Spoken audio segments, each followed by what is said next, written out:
কল্পনা করুন, যিনি ছিলেন পৃথিবীর সবচেয়ে শক্তিমান শাসক, সেই খলিফা হজরত উমর ইবনে খাত্তাব রাদিয়াল্লাহু তাআলা আনহু।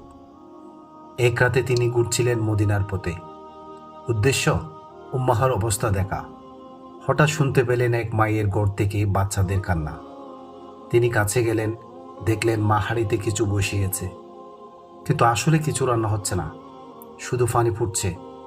বাচ্চারা মায়ের কাছে খাবার চাইছে, কিন্তু মা শুধু বোঝাচ্ছেন, অপেক্ষা করো, খাবার হচ্ছে। শুনতে শুনতে বাচ্চারা ক্ষুধার কষ্টে কেঁদে কেঁদে ঘুমিয়ে পড়ল। উমর রাদিয়াল্লাহু তাআলা আনহুর বুক কেঁপে উঠল, তার চোখ ভিজে গেল। তিনি বললেন, হায় আল্লাহ, উমর আজ ব্যর্থ হলো, তার দায়িত্বের মানুষ আজ ক্ষুধার্ত।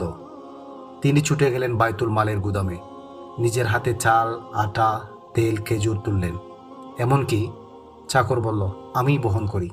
কিন্তু উমর রাদিয়াল্লাহু তাআলা আনহু বললেন, না, কিয়ামতের দিন যদি এদের ক্ষুধার দায় আমার উপর আসে, তখন কি তুমি আমার বোঝা বইবে? খলিফা নিজ কাঁধে বাড়ি বস্তা নিয়ে গেলেন সেই বাড়িতে, আবার রান্না করলেন, বাচ্চাদের খাওয়ালেন। তারপর দূরে বসে হাসি মুখে দেখলেন ক্ষুধার্ত শিশুরা খাচ্ছে। বন্ধুরা, এটাই ইসলামের নেতৃত্ব। শক্তি মানে ক্ষমতা নয়, শক্তি মানে মানুষের সেবা করা। আজ আমাদের সমাজে যদি উমর রাদিয়াল্লাহু তাআলা আনহুর মতো নেতারা থাকতো, কেউ কি ক্ষুধার্ত থাকতো?